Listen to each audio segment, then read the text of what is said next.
Hi, I'm Teresa Kittredge, and I want to welcome you to the 100 Rural Women podcast today. What we really try to do is lift up women that have navigated, overcome barriers, have a lot of joy, and are moving forward in this world. So we try to bring those stories to you, and we have a new podcast every Wednesday, so please join in and join the fun. So today we are super fortunate. I feel very honored to be able to have our guest today, and that is former Lieutenant Governor Marlene Johnson. And Marlene was the first female Lieutenant Governor in Minnesota. So welcome, Marlene. It's great to be here, Teresa. Thank you so much. And I tell you what, the way we connected was through one of my board members, Benya Kraus, who is the president and CEO of the Southwest Minnesota Initiative Foundation. And I know Marlene and I, through our careers, have crossed paths in different ways, but this is the first time we've really gotten to be able to sit down and talk. So thank you so much. Great. Thanks a lot. Yeah. And I'll also share too, when we're just sort of in infancy with our podcast, and we used to read bios, and then it was like, well, why are we doing that? Because the bio really comes out in the interview as we walk through questions. So we'll just get started if that's okay with you. Perfect for me. Thanks. Wonderful. So the question that we like to start out with is, do you have a lesson or anything that, special that you learned from maybe a grandmother or an older influential woman in your life? I love that question. And I had a lot of things that came to my mind, but the one that I'm going to share is an insight that I had actually when I was at one of my first women's meetings back in the 70s. I got invited to a women's conference in Denmark, of all places. And I was going through a period where I was kind of on edge with my mom. I wasn't sure, I don't know. Things weren't going so great with her. I was in my early 20s. And I was telling a story at this conference about how, as a kid, I remembered these conversations in which I would be standing with my mother in the kitchen, but I would be doing a let's pretend, and I'd be making up stories. And they'd go on and on and on and on. And one of the Danes said to me, "For goodness sakes, Marlene, that is the most supportive mother I could ever imagine, who would listen to you by the hour as you were creating these stories." And it was one of those moments where it was like, you know what it's like to have water thrown in your face. It kind of wakes you up. It was like that. It was all of a sudden I realized in a new way the generosity and motivation that my mother gave me just by encouraging me to do these things that I was trying to do in a way that she wasn't making speeches. She was just allowing and encouraging by being there and saying, yeah, that sounds good, and giving me the encouraging feedback. So it stayed with me a long time. Eventually I, got it mature enough in my life to share that story with my mother herself. So yeah, it's a really important story that stays in my brain. Yes, absolutely. I love that story. And you think back now to all those things our moms supported us with, which is incredible. And when you think about rural, we always like to ask our guests too, what is your connection to rural? Can you talk a little bit about that? Sure. Well, first of all, I grew up in a very small town. Braham had 720 people when I lived there. And it is a rural community. The economy was then very much focused on farming. My dad had been a farmer before I was born, but in 1936, which was 10 years before I was born, he was one of the founders of Minnesota's first rural electric cooperative. So I grew up with the ethos of cooperative movement and community service. It was the conversation in our home virtually every day. And when my parents married in 1943, they had a wedding at the farm where my mother grew up in Chisago County, and electricity was turned on that farm on the day of their wedding. So 1943, June 24th, was electricity for the first time. And it was a single pole with a light bulb at the top, which gave some light to the immediate grounds of the farm. So, my house was on the edge of the town line. And next door to us was a field with cows, milking cows. So our next door neighbor was a very small dairy farmer. To walk to my friend's house, I had to go under the electric fence and through the cow pasture. And so I had a very personal relationship with milking cows as a child. And one of the first paintings I bought when I came to Washington was the face of this beautiful cow. It still hangs in my entryway at my apartment. You've done so many amazing things in your life and your career. And I mean, you're a published author, which that I had a little sneak peek on your history, which was amazing. I'd love to have you talk a little bit more about your work. You've had so much community engagement. You have a background in communications. My gosh, you were the first, female lieutenant governor. What would you like to share about just your leadership path, different ways you've navigated through your career? I think it's true for many of us that we understand more about what led to where we are in retrospect. And in the course of writing my memoir, I started writing it during COVID. You do a lot of reflecting. So I've thought a lot. And one of the things that I am aware of is that some of my early leadership public presentation experiences came from 4 H. That 4 H was the main extracurricular activity of my growing up. We didn't have Girl Scouts. My brothers had Boy Scouts, but there was no Girl Scouts. So 4 H was the main thing, that in the church. And I did a lot of singing with a girls' trio that we formed when we were, 10 or 12 years old. And we sang together 3-part harmony for 6 or 7 years. But other than that, it was 4 H. And then when I went to McAllister, well, I should say first, one of the wonderful stories that I share in the book is that when I was a college sophomore, my dad took me to St. Paul on a day's trip. It was not uncommon that when he was doing co-op business in the Twin Cities, once a year, each of us got to go with him for the day out, leave school and go with him. And on this day, I went with him. And he was having a meeting with Fritz Mondale, who was Attorney General at the time. So I went into this meeting and I sat off in the corner while they did their business. And then they got done and they invited me up to the desk. And Dad said to Mondale, Marlene's thinking about where to go to college. Do you want to give her some advice? So when he learned that I was interested in politics and maybe law, he said, well, you should definitely go to McAllister because there's this bigger than life professor there, Theodore Metow. He's just a fabulous lecturer and, goes on and on and on. So, of course, I have to apply to McAllister. And, and those are pre-internet days. So I had to send a postcard in for their catalogs. Piles of catalogs come. And I find out that you can't even apply to McAllister in the 60s if you don't have 2 years of foreign language in high school. Now, that seems impossible now. I mean, there's no one with that requirement anymore. But that was the case. Of course, we didn't have a foreign language. So I complained to my parents. And they said, well, why don't you go to the school board and make a case for them to add a foreign language? And I said, that's a parent's job. You do that. And they said, no, you're the one who wants it. So you go make a case. And so I had my first experience advocating for something that mattered to me. And I made a case. And as luck would have it, I would say, one of the coaches had been a Spanish language minor in college. So he went to the school board and he said, if you want to add this, I'll be the teacher. I'll teach Spanish. It would be kind of fun. And you won't have to add a faculty. So the school board could give me what I asked for without adding a faculty. And so I was able to take the language and classes for 2 years and apply to McAllister, and I got in. And of course, when you're a sophomore in high school, it's pretty heady to go and present a case like that, a brand new position point of view to the school board and have them agree to it. And so in retrospect, I think that's when I started appreciating the opportunities and the potential of speaking out. And it was controversial. It was a very conservative town. Some of my friends had parents who seriously objected to my parents encouraging me to do that. They felt that my parents were encouraging me to agitate. I think that's very amusing in retrospect. But at the time, I was aware that there was tension in the community because my parents were encouraging me to do this. Okay, isn't that amazing? I served on school board for, how was that on? 12 years, I guess, in Waconia, so west of the metro. And we had a couple student representatives on our board, which was a huge undertaking, and not everybody was in favor of it. But there's something about having students come.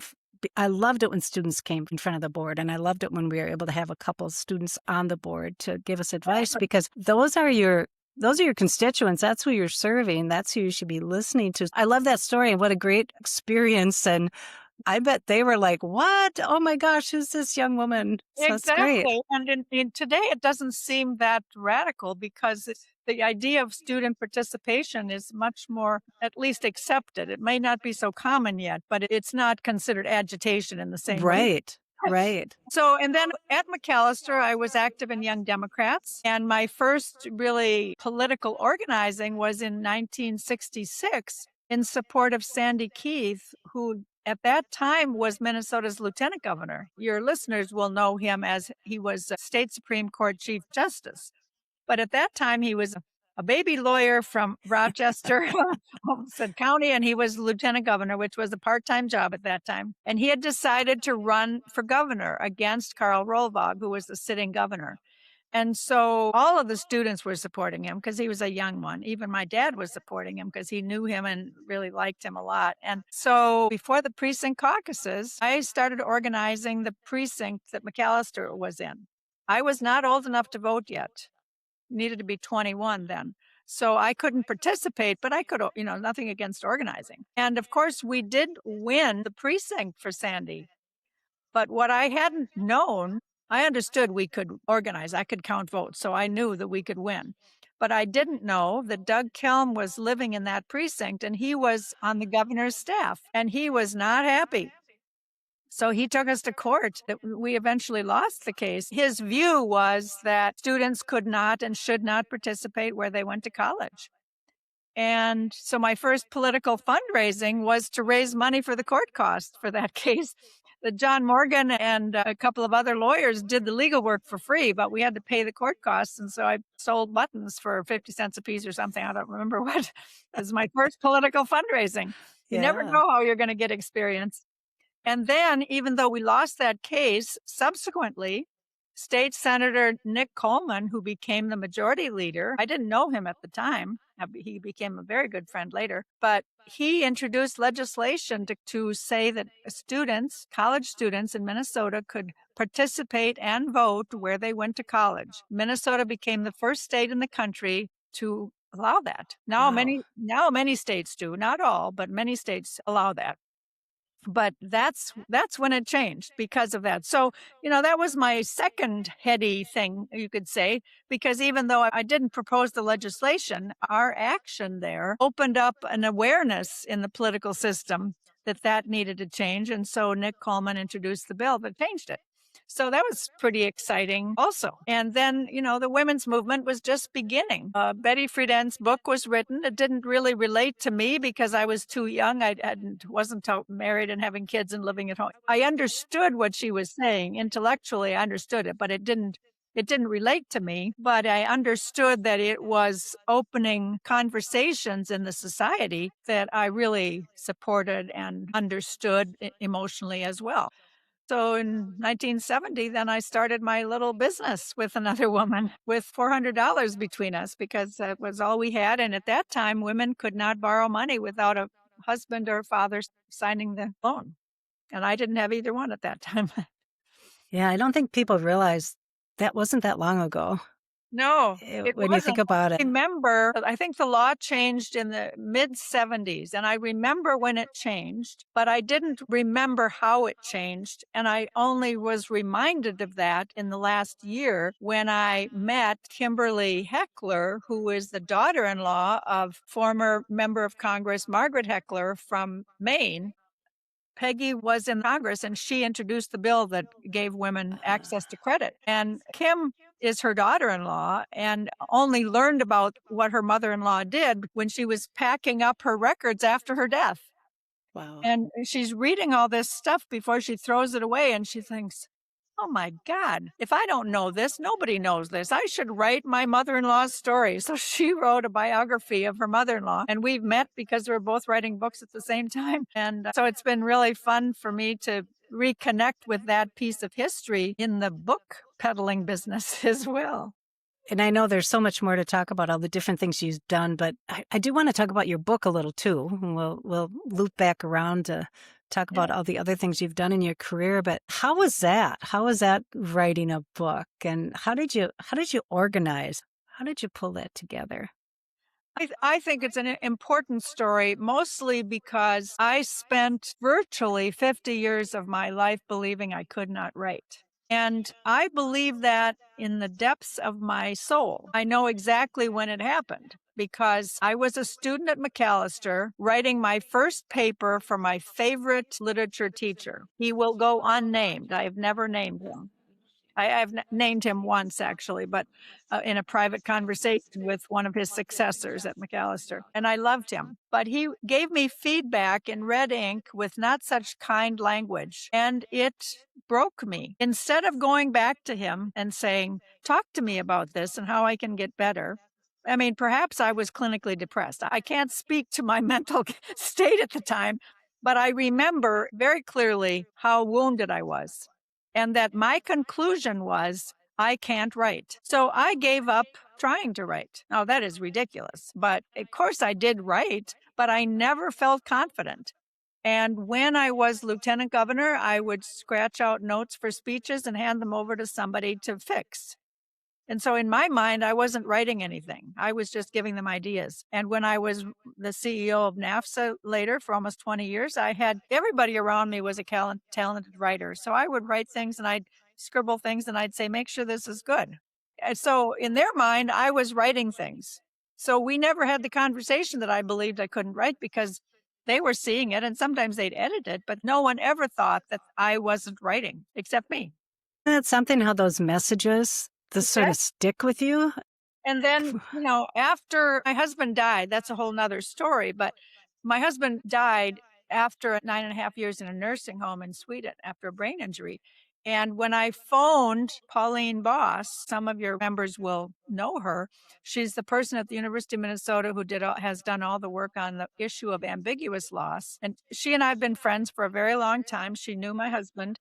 So when I phoned her to tell her that he had died, was January of COVID year, 2020. She said, you must write this story, Marlene. I don't know anybody who's dealt with these issues in a transatlantic situation, in a cross-cultural situation over so many years, because it had been 10 years. You must write the story. So I cogitated that for a while. I'm like everyone else, those early months of 2020, I didn't know what I was going to do. And then one day, the grief got the best of me. And I just said, I just need to start writing. So I wrote 50 pages and I shared them with Pauline. She said, I don't have time to read them. I'll fast read 10 pages and let you know. Well, we had lunch in Minneapolis when I gave it to her, but then I got on a plane, went back to DC, and I got up in the morning. I had an email from her and she said, well, I couldn't put it down. So I read all 50 pages. You are a really good writer. Yes. And Pauline did not know that I believed I couldn't write. And I knew that she would never say anything that wasn't true. I knew that. You cannot trust your mother or your husband. It's just not, you know what I mean? But Yeah. I knew that she wouldn't say those words. She would have been kind, but she wouldn't have said those words. And she said, you're a really good storyteller, but in order for these stories to make sense, you need to write your whole story. The most important part of that, reading that email, I still have it, of course, is that I could feel all the negativity leave my body. I mean, as I speak with you today, I can still remember what it felt like 6 years ago to have that negativity leave my body. And from that moment on, I know I can write. I haven't had a negative thought about my writing ability since. And so I just started writing. And then I called my friend Betty, who was my deputy at NAFSA, and I said, if I feed you lunch, would you come over and help me figure out a structure for this book? And she did. And so for 6 months, she came over every week or two and I fed her a tuna fish salad and we talked. There's a lot of lunch involved in writing this book. And yeah, so that's really how I did it. And then I got 300 pages, essentially got the book written, and I started looking for a publisher. Mm-hmm. And it took me a while to get I got somebody to agree to it, but it wasn't quite where I wanted to land. So I kept trying to get the attention of Eric Anderson at the University of Minnesota Press. And eventually he had a coffee with me and he promised to read the manuscript. He didn't promise to publish it, but he said, I'll read it and I'll talk to you once. So a couple months later, he found the time to read it. And then we had a Zoom call for 1 hour. And he said, You are a good storyteller. Oh, good. But this framework you've used does not work. We have to come up with a different frame. So he talked with me for an hour on Zoom about a new framework. And it was similar to feedback I'd had from a friend who had been a television news editor. So after I got done talking to Eric, I called Linda back and I said, okay, your feedback is similar to Eric's. If I bring you lunch, can we sit in your garden and you can help me figure out this new frame more specifically before I go on vacation? So she did. And I left here with a hard copy of my book and a picture of what the new framework was going to look like. And I went off to my summer holiday in Sweden with a computer and I started rewriting there with the new frame. And by December, I had the book rewritten with the new frame. And then eventually, after a few more conversations, Eric helped me fix a few more things. And then he said, okay, I'm ready to recommend that we publish this. Pretty exciting. And it's amazing, those editors and how they can see a Yeah. different way and just their experience. Well, good for you. And yeah, I wanted to divert in that because I think it's such an important part of your story of how you were able to capture and share everything that you've gone through. So I know I stepped in the middle of that, but can you talk a little bit about, we both were at the Capitol around the same time. Can you talk a little bit about how the heck did you end up being lieutenant governor with Governor Rudy Perpich? How did that all come to be? I think it's a really important story for women. Well, for kids in general. I mean, the other night I had a conversation with 12 students from St. John, St. Benzabel, both young men and women. And I think the story resonates with everybody because, I wasn't in the legislature before. I'd never run for office before. And I had thought about it before, but I had concluded that I was a better executive branch person than a legislative person, that my skill set was more suited to the big picture view than legislating. And so that was part of it. I'd already been thinking in those terms. I was really interested in politics, but I just didn't feel like legislature, it didn't speak to me personally. Then in 1978, besides being an entrepreneur and having started the Women Business Owners Organization in Minnesota, I had also been the state chair of the Women's Political Caucus, which was bipartisan at that time. And I wasn't a founder of it. I was kind of an accidental president. I showed up because I was interested and walked out as state president. It was kind of bizarre. At any rate, in 1978, Rudy had been governor for just 2 years. He had been lieutenant governor. And then when Wendell Anderson appointed himself to the U.S. Senate to succeed Mondale, when Mondale became the vice president, Rudy was governor for only 2 years. And during those 2 years, the most important thing he did, in my view, was appoint Rosalie Wall as the first female on Minnesota Supreme Court. It was hugely controversial in ways that we can't imagine today. I mean, we really can't imagine. There hasn't been anything similar. The State Bar Association was appalled, and local judges like Dan Foley in Olmsted County were actively against it. Now, ultimately, Dan Foley and Rosalie Wall became very close personal friends. But in 1978, that was not the case. There was an active campaign. I mean, thousands and thousands of dollars were spent to try to defeat her in her first election. And so I decided that women should thank Rudy for this appointment and we should have a fundraiser. And, the other thing that's bizarre, sort of ridiculous at this moment is to realize that we'd never had a women's only fundraiser before. I mean, literally, we'd never had one. And then I was the one who initiated it to the Perpich campaign. Turned out, what I didn't know then, learned later, was that I was the first person who ever offered to do a fundraiser for them. All the other things, they'd had to come up with the idea and go recruit somebody to host a fundraiser. So, of course, they loved us. And we had all these enthusiastic women saying thank you to Governor Perpich for appointing Rosalie Wall.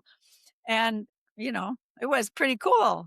And his wife, Lola, was there and she was excited. I mean, it was in my little apartment, very modest apartment, but it was a big apartment with very little furniture. So there was lots of milling around space. And, I did all the work of the food and the wine and stuff. And they walked out with the cash. It was great. So that's how I met Rudy. I had never met him before. I met him that day. A couple months later, I met him a second time in the state capitol. Colin Peterson, who you know was a state legislator and then a state senator from Detroit Lakes, and ultimately became Minnesota's congressman from the 7th Congressional District. And we'd become friends because a friend of mine had been his very first campaign manager. So I'd known him from the beginning. He called me up and said, I just got this bill passed in the legislature to create a small business commission that's half legislators and half governor's appointees. I want you to go get Rudy to appoint you to this, and then you and I can be co-chairs of the commission. Promise Rudy that we won't ask for tax cuts for small business. So I said, oh, yeah, why not? So I called the governor's office, and at that time, the governor's scheduler in 1978 was Mark Dayton. Think about Oh my gosh. Yeah, that's amazing. it. Great. So I didn't know Mark, but he knew me because I was head of NABO, the Women Business Owners Organization. And he said, I know what you want, and I think I can get the governor to appoint you to that commission without a meeting. We don't have time for a meeting on this. But I said, well, if you don't give me a meeting with the governor, I won't accept the appointment. I don't know why I said that. I just said that. So he was annoyed, but he said, you can have 5 minutes. What I learned at that meeting with Rudy was that there is not such a thing as a 5-minute meeting with Rudy. He was a curious person. So we talked for 15 or 20 minutes, and I told him about this small business commission that I wanted it. I wanted an appointment to it. It was Colin's bill that he wanted the governor to know he was committed to not having recommendations that included tax cuts for business. So that was the second time I met him that year. And then later in the fall, I received a phone call from Paul Sherburne, who was the executive director of the World Press Institute at McAllister. I was on the board of the World Press Institute at that time. The World Press Institute was a program. It doesn't exist anymore, I don't think, but for many years, 25 years or so, it brought 12 journalists to St. Paul every fall, 6 from the Northern Hemisphere and 6 from the Southern Hemisphere. They spent the fall semester in St. Paul taking 1 or 2 classes at McAllister in American history and business and meeting the governor and other corporate leaders, just learning about American culture and business and politics. As long as there had been a World Press Institute, every group had a meeting with the Minnesota governor, regardless of who it was. Both parties had always given them a meeting. And now Mark had turned them down because it was a campaign year and he didn't want the governor spending time on things that didn't result in votes. So Paul said, I'm at my wit's end. It's embarrassing not to be able to get a meeting with the governor. Could you try? So by this time, I now had 2 meetings with the governor. One had been that I raised the money for him. So I called the governor's office again. And of course, I got Mark Dayton. And he said no. And I said, Mark, you might as well change your mind because I'm going to keep calling you every day until you do. So Persistence. if you change your mind today, you can save all those other calls with me. That'll be worth a lot. So eventually he said they can have 10 or 15 minutes. So by this time, I don't care what the time is because I know Rudy now. I know that Rudy will get the time he wants. So we have this meeting. It's in the reception area at the governor's office. It's a lovely big table. There was room for everybody around the table. And of course, it was a fabulous conversation. The governor is so curious. He does more questioning than the journalists do because he just is curious about where they all come from and what's going on in their countries. And I mean, it's just fantastic. I wish back in the days when if we would have had telephones that could record, we'd have a recording of that conversation. But of course we don't. At any rate, after about 20 minutes, 25 minutes, Rudy jumps out of his chair and says, Marlene, follow me. We go into his private office and he says, this evening I'm flying to Wadena for a political fundraiser. I'm in a King Air. It's a non-government King Air. And there are 4 more seats on the airplane. So I can take 3 journalists if you will go along because I don't want to be a babysitter. I don't want to have to worry about them. But if you go along and sort of take care of them, you can go. And Shimoleski's going to be there, and you would know who Shimoleski was. Absolutely. Had his own polka band from the Iron Range. And it'll be a traditional Democratic Party event. So I said I was available to go, and I would go.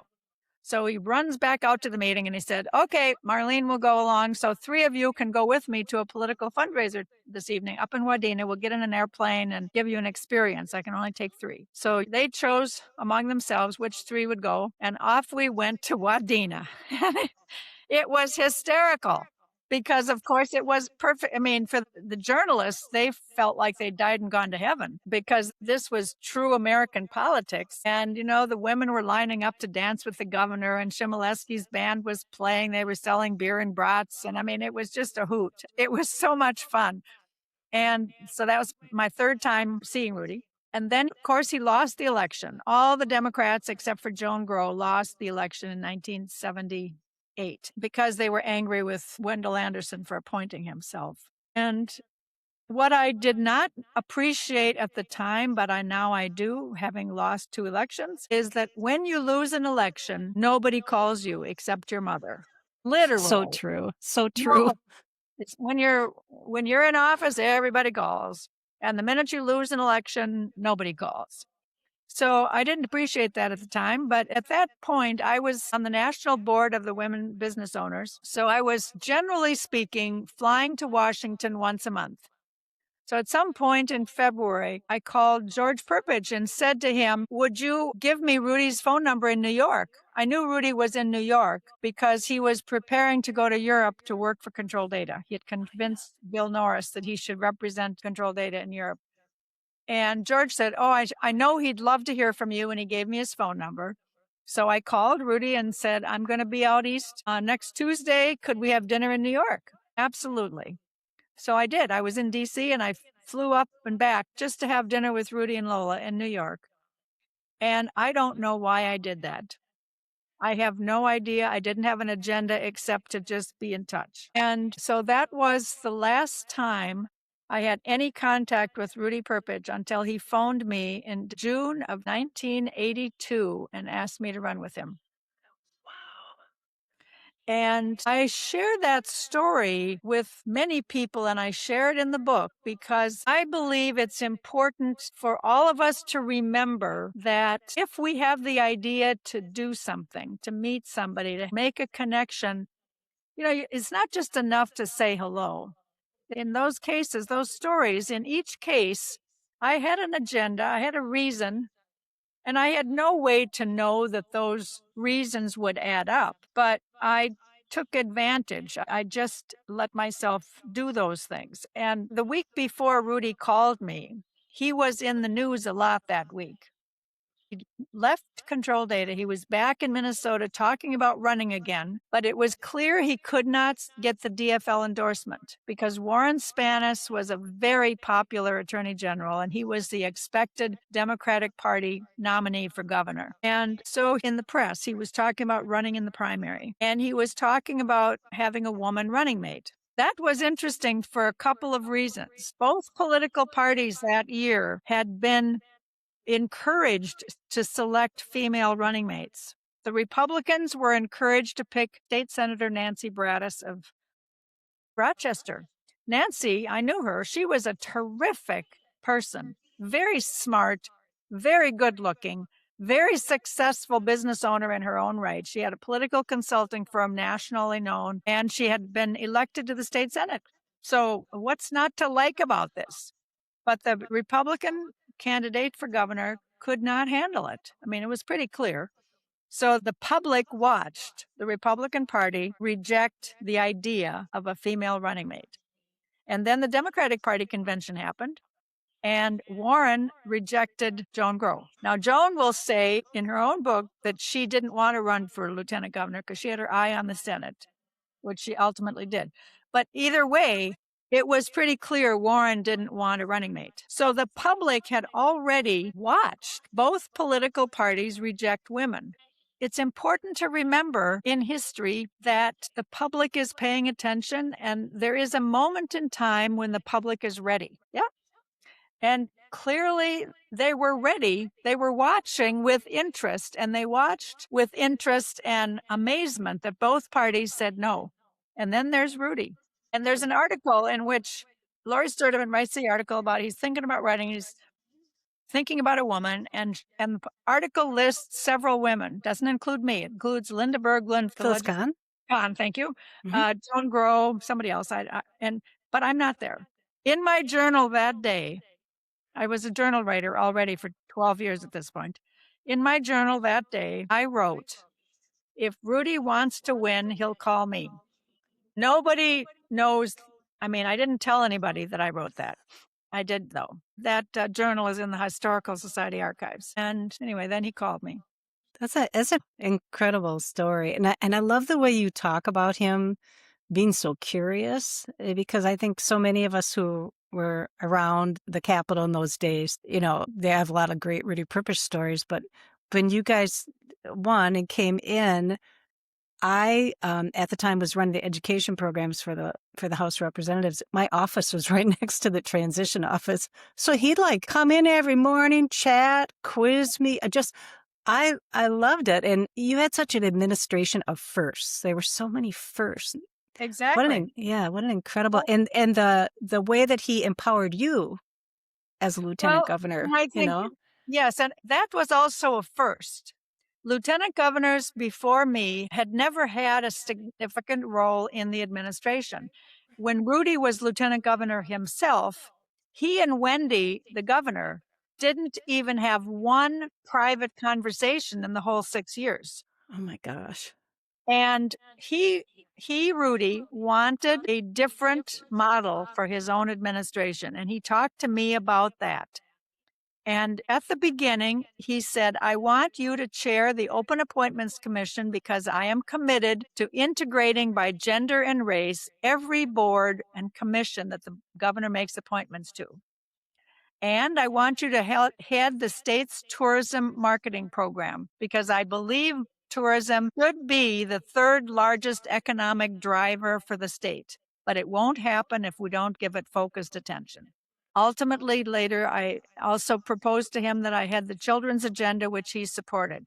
But from day one, when the announcement in June of '82 was made that I was the running mate, he said, "The lieutenant governor will chair the Open Appointments Commission because I am committed to integrating by gender and race, all those boards, and she will head the state's tourism marketing program."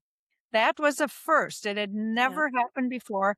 And I'm not sure it's happened since because I was the last lieutenant governor to have their own office and budget and staff. After our service, Phyllis Kahn passed legislation that combined the two offices. So the lieutenant governor no longer has their own budget or staff. They've been officed in the governor's suite of offices down the same track with the governor's staff and have, really are under the control of the governor's chief of staff. So that wasn't the case for me. I was at the other end, the other wing. I was in the East Wing. And I had my own chief of staff. I had a staff of 6 people. And as a result, I also had my own political organization, which nobody's had since then. So it was a very special time. And, in terms of our accomplishments, Rudy did integrate by gender and race every board and commission. When we took office, there were not women and people of color on any of those boards. There had never been a person of color on the Board of Medical Examiners. We appointed Dr. Cassius Ellis from St. Louis Park. You'd think we had committed a crime. It was so controversial. Within 2 years, Governor Ellis was elected by his peers as the chair of that board. I recruited him because he didn't apply. We encouraged people to apply for all these vacancies. We published them, which had never been done before. And then the commission interviewed candidates, and then we would recommend 3 to 5 people, and I would take that list to the governor. And, he said, "I don't want to see a list that doesn't have women and people of color on it." So there never was a list that went to the governor that didn't have that variety on it. And at the end of our 8 years, we had integrated by gender and race every board and commission. And I tell That's a couple of incredible. stories in the book about that because, grown men were crying. They were so upset. Yeah, it was an adjustment. But now it's not an adjustment, and it's one of the things that I feel a lot of pride about. It's great. Yeah, that's a really important part of history that people today would be like, "What? What?" Exactly. Today, half of the board of medical examiners got a new name now, but half of the board are women and people of color. sometimes a little more, I think. So, Right. that's unheard of. And then, of course, there were, I think most of the judicial districts have had women and people of color by this point. And at this point, we've now had two women chief justices, so, and we've had the majority women at some points too. So, but all that started in 1978 when Rosalie was appointed the first time. Yeah, it's incredible to think about. And you've done so many different things, had so many different experiences, really came into lieutenant governor not in the usual track, that people come through. When you think about, thinking over your career, personal life, what are some of the highlights or most meaningful things that you've been able to be a part of? Well, certainly being lieutenant governor was a gift. I mean, there's no question. It was also a gift being in my own little business because even though it was a very modest, small business, I did it for 12 years, it gave me a platform.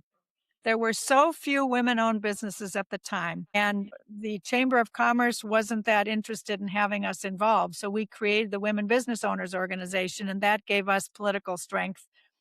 And I got recognition as a chief executive of a small business that I wouldn't have had if there would be tons of businesses owned by women at the time. So I learned a lot and I had lots of community opportunities as a result of that. And then later, I went to Washington to serve in the Clinton administration for a year and a half. And then I did a short stint at a small company, furniture manufacturing. And I was hired there to be the agent of change. And you have to understand, my husband's whole business practice, his business was in Sweden. So we always lived this transatlantic life, but he was a change agent of the best. So I had my internal consultant for all of this work. And he was very excited when I got this job called Vice President for People and Strategy. It was the change position. At the time, I got around to finally figuring out what was going on and making a recommendation to the chairman about what the change strategy should be. I gave him the memo on a Friday, and I was supposed to meet with him on a Monday. And my habit in life was that I always phoned Peter. We always talked on the telephone before I went to work because the 6-hour time difference. So it was late in his afternoon. And so I'm in the shower that day before I talk to Peter. I'm thinking about this presentation to the boss. And all of a sudden it hits me. He's not going to like this. Maybe he won't like this enough, so he'll ask me to quit. So I get out of the shower. I'm, calling Peter. And I say this to him, and he said, well, that's a ridiculous idea because he's the one who hired you to be a change agent. So, of course, he's going to support this. And I said, I don't know. It just came to me in the shower. We'll see.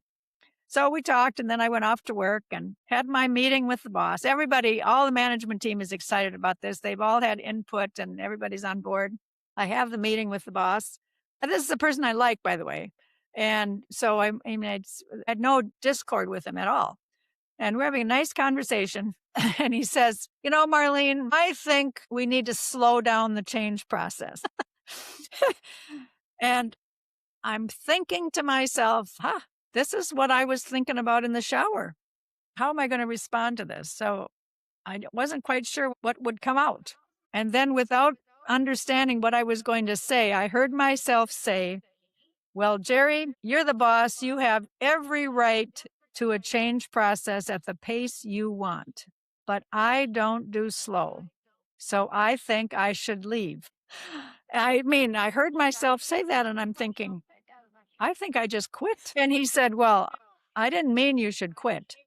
And I said, I appreciate that. I like you and I like working here, but I don't think I should stay around if you want a slower process because I have no position authority. I only have influence. And I've spent all this time building up support for this kind of a strategy. And if I now have to back away from it, I won't have any credibility. And that's not fair to either one of us. I think I should quit today. I think you should give me some severance so I can not be on the street tomorrow, but I don't think I should stay. And then he says, I see what you mean. Well, okay. And then he, literally on the top of his head, he offered me a severance package. He said, would that be enough? And I said, sure, that's fine. So I left the meeting and went to my office and called Peter and he said, yeah, how'd it go? And I said, well, I quit. And he said, what? I told him what happened, and he said, "Oh my goodness." So then he said, "Call a friend of ours who lived work nearby," and he said, "Call him and ask him to come and help you after the office is closed, help you pack up.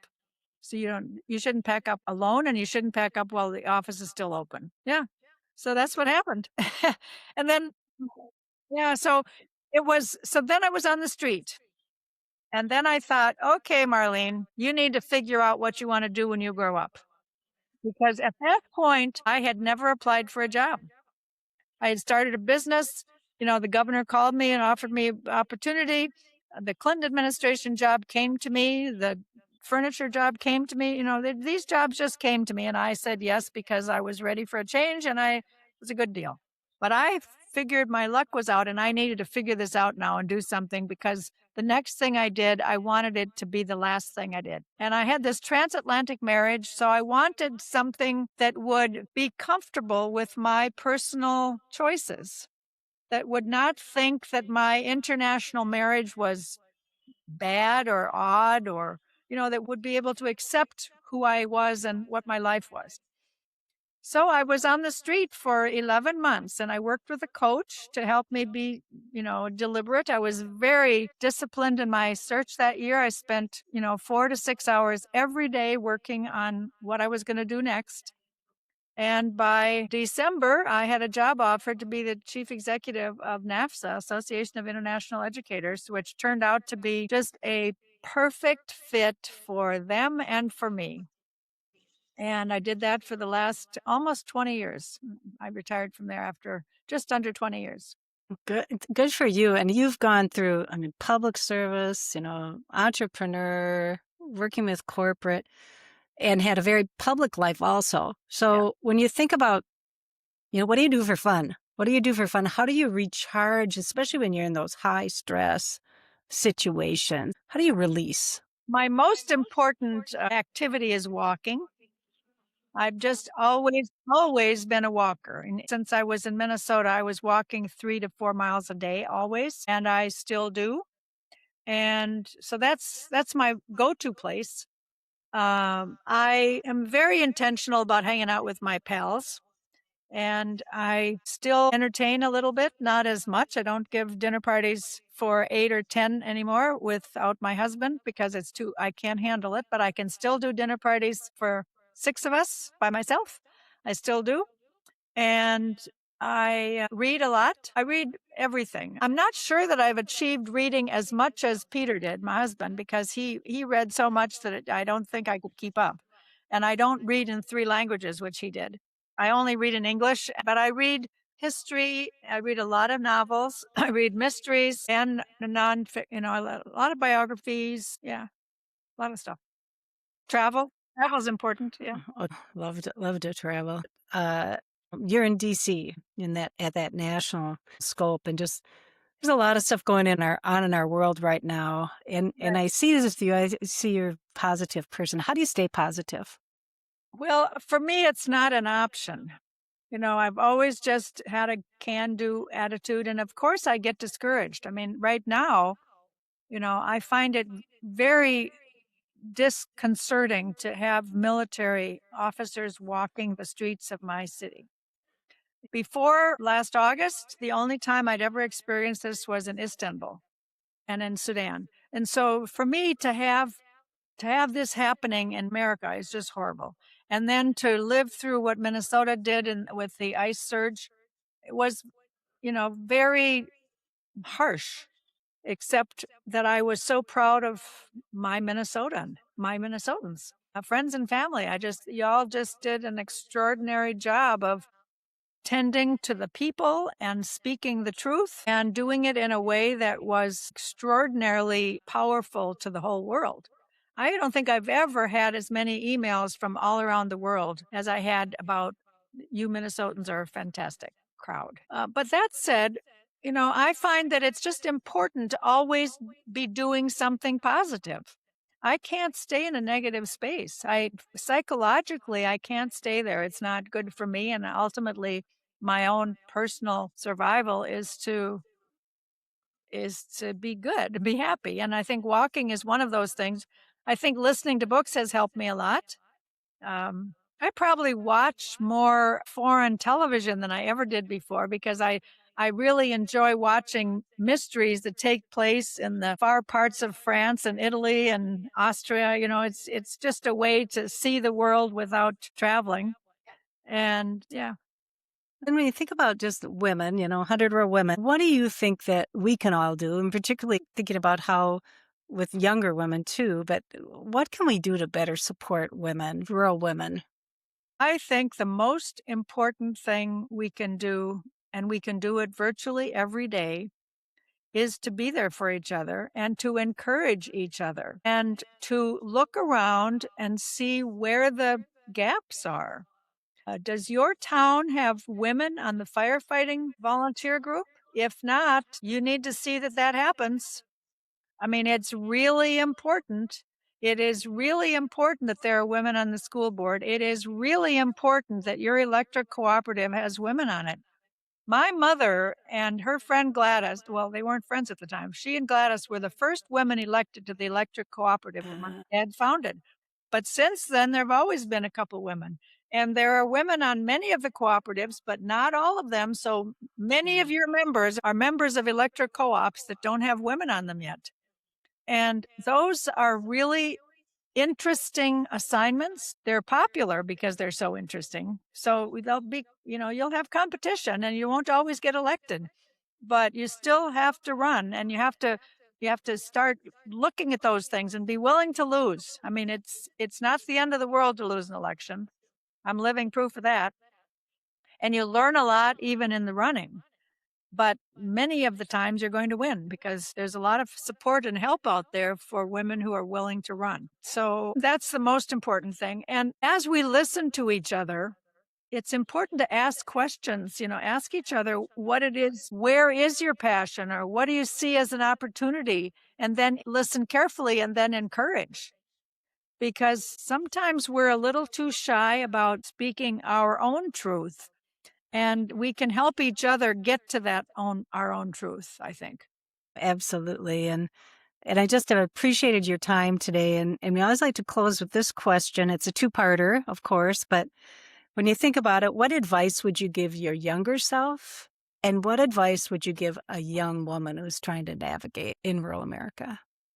The most important thing I'd give to myself and to others is keep getting outside your comfort zone.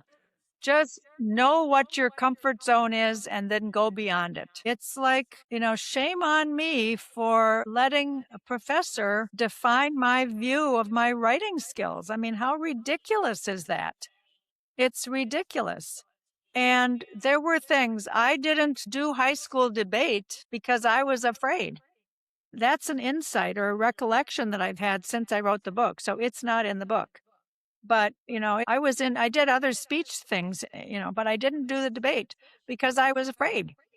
And, what a waste that was. And then I would say that goes for reading too.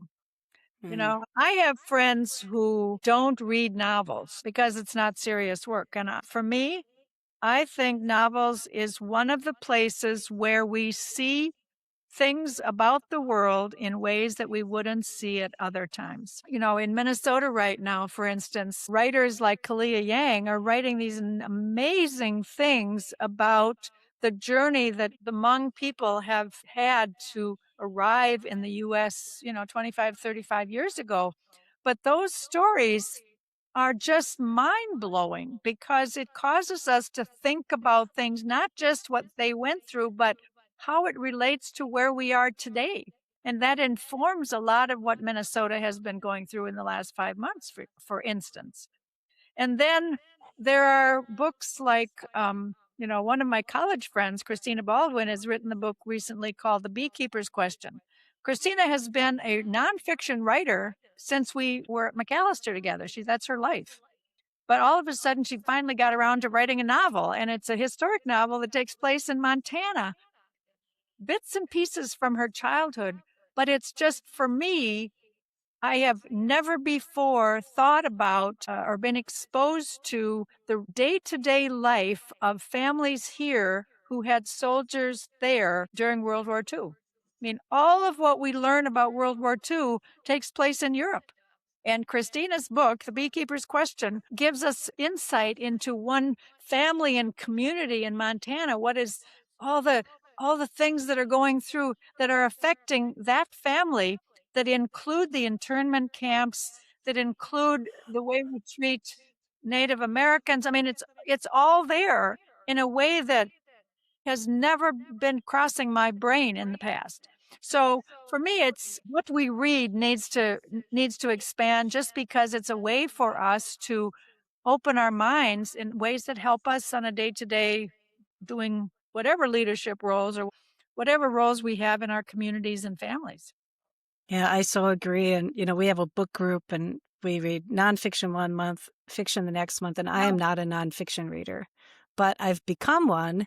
And what I really like is historic fiction, which has been really me too. interesting to read that Yeah, too. But yeah, I agree. I think that reading piece, and I think it's another way for people to see how people's journeys. And that's what I'm all about, because then you can, oh, that's how, I mean, I'm just such a believer in so being able to see how others have navigated, because it gives you insight and gives you better information. And as you know, being in elected office, better informed people make better decisions. So that's absolutely. And mhm. I'll just share one of my other favorite books of the moment is The Correspondent by, uh, Oh, yeah.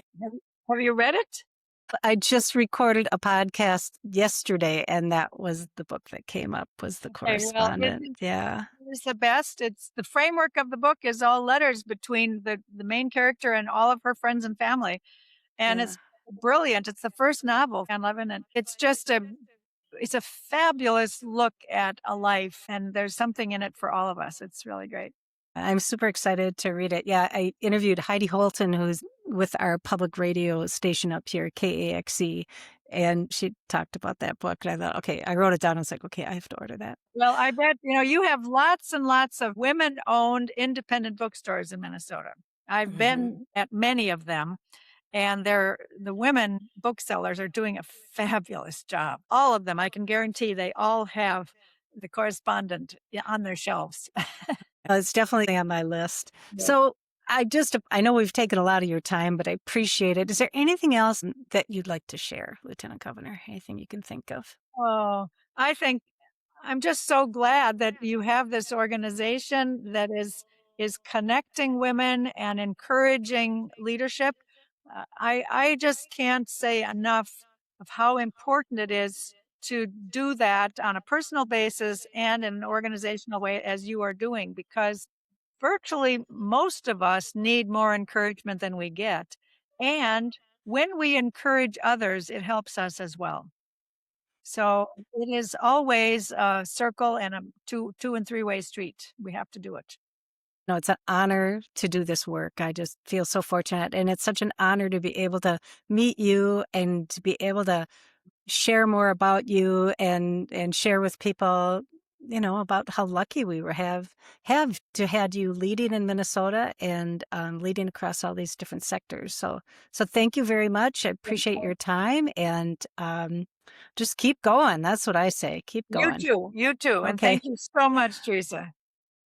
Thanks. Bye. I also wanted to share that Marlene's the author of Rise to the Challenge, which is a memoir of politics, leadership, and love. So please check it out. Thanks.